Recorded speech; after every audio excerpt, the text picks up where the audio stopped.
barricades s'installer.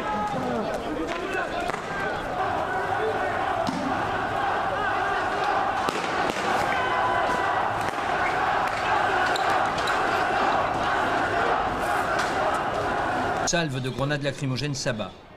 Puis les LBD se font entendre. Une CSI charge et s'enfonce en profondeur dans le cortège. Il ne s'agit pas de faire cesser les désordres, mais de punir la manifestation. Tous coupables, femmes, enfants, vieillards, passants. Les grenades de désencerclement sont lancées au mépris des consignes. Ceux qui ne s'écartent pas assez vite ou tentent de discuter essuient des coups de matraque. Ça tape, ça cogne. La rage s'est emparée de la police.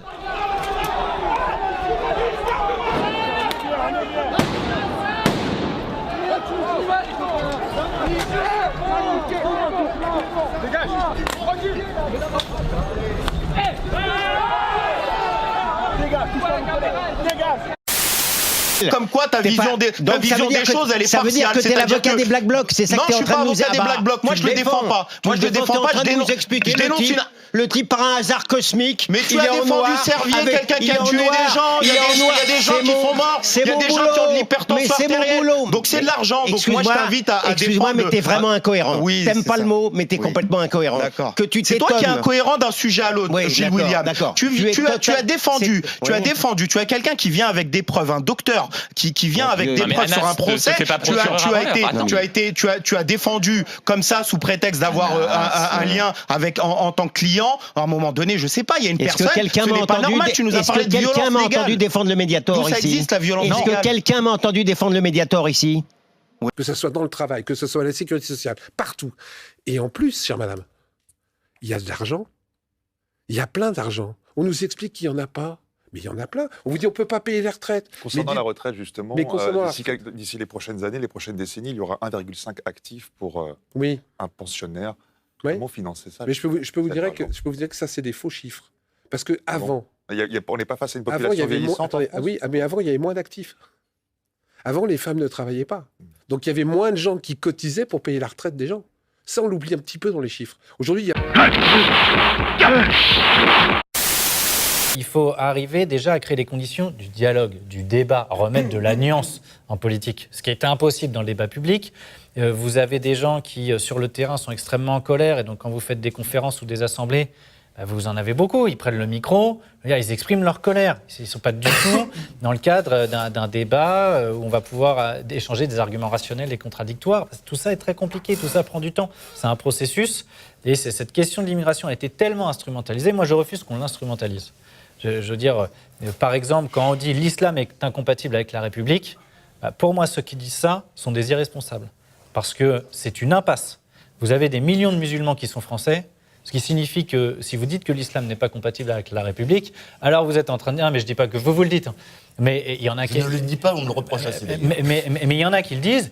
Ça veut dire que soit vous dites aux gens, à ces musulmans français, retournez chez vous, mais chez vous, chez eux, c'est la France.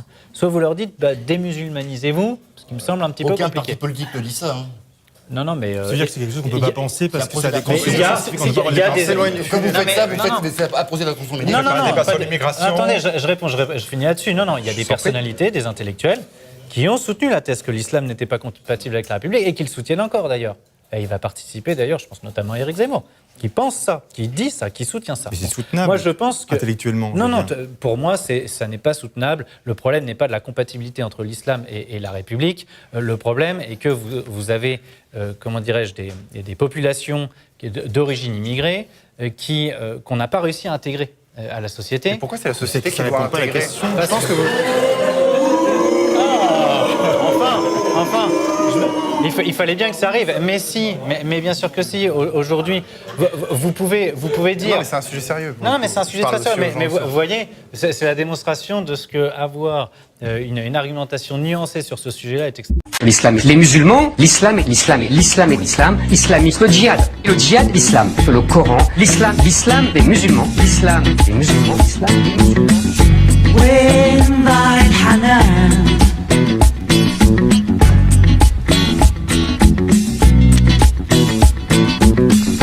والحب اللي كان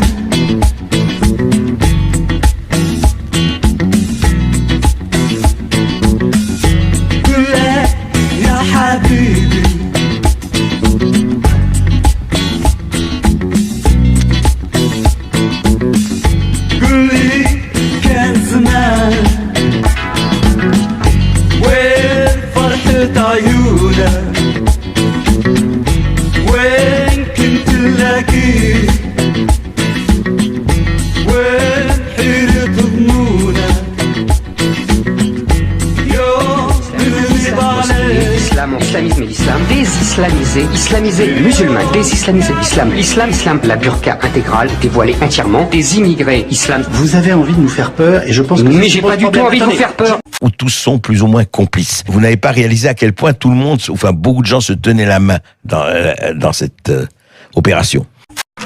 Dis donc Jean-Claude, tu connais la phrase qui fait le plus peur au monde, qui commence par Bijour et qui se finit par Dibord? Bijour, ici votre nouveau commandant Dibord. Espèce d'icounas. C'est très complexe, mais il est important de comprendre tous les tenants et aboutissants. Et on va se rendre compte que c'est tout un réseau international qu'Epstein a organisé depuis les années 2000 pour violer, disons-le, des jeunes filles, beaucoup de mineurs. Pour en revenir strictement aux faits, le 6 juillet dernier, Jeffrey Epstein, multimillionnaire, ancien trader, proche des hommes d'affaires et aussi bien de la jet-set américaine, est arrêté par la justice américaine. Il est inculpé pour trafic sexuel de mineurs et association de malfaiteurs en vue d'exploiter sexuellement des mineurs. L'homme est un ami des puissants du monde entier et au cœur de ce réseau pédocriminel international.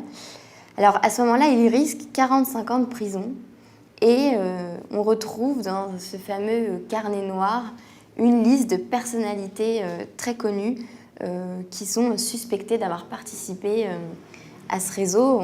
Pour citer les noms les plus connus, le président américain Donald Trump, Bill Clinton, ancien président américain, le prince Andrew, le fils d'Elisabeth II, Ehud Barak, l'ancien premier ministre israélien, et un Français qui avait un rôle clé dans le réseau, on y reviendra dans cet entretien, Jean-Luc Brunel, le tout orchestré par une femme, Ghislaine Maxwell, la fille du magnat de la presse américaine, qui est introuvable depuis 2016. Est-ce que vous pouvez brièvement, Mié, nous dire quel est le rôle de cette femme ancienne maîtresse d'Epstein dans toute cette affaire? Elle a été dénoncée, effectivement, elle a été présentée comme l'ex-compagne d'Epstein et elle a été présentée en gros comme la recruteuse de toutes ces jeunes filles et enfants que le milliardaire violait allègrement. Et Ghislaine Maxwell était allée voir les jeunes filles. Certains médias américains ont dit qu'elle donnait des ordres aussi. Elle a été aussi accusée d'avoir participé à certains viols. Et effectivement, elle a été, suite à la mort d'Epstein, présentée comme un pivot de tout ce réseau pédocriminel. Et actuellement, apparemment, elle est... Crois-tu en l'Union européenne? Non. Et pourquoi? Parce que je n'aime pas l'idée de ne pas être aux commandes de ma vie. C'est le Gaulois réfractaire Télévision qui t'a amené jusqu'à moi. Sais-tu exactement de quoi je parle? De la sortie de la France de l'Union européenne. Est-ce que tu veux également savoir ce qu'elle est? L'Union européenne qui pour moi est un projet fasciste. Si tu veux découvrir ce qu'est un Frexit, tu devras l'explorer toi-même. Nique la France.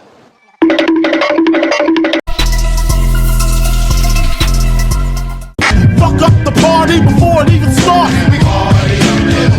That's how the fucking fight broke out.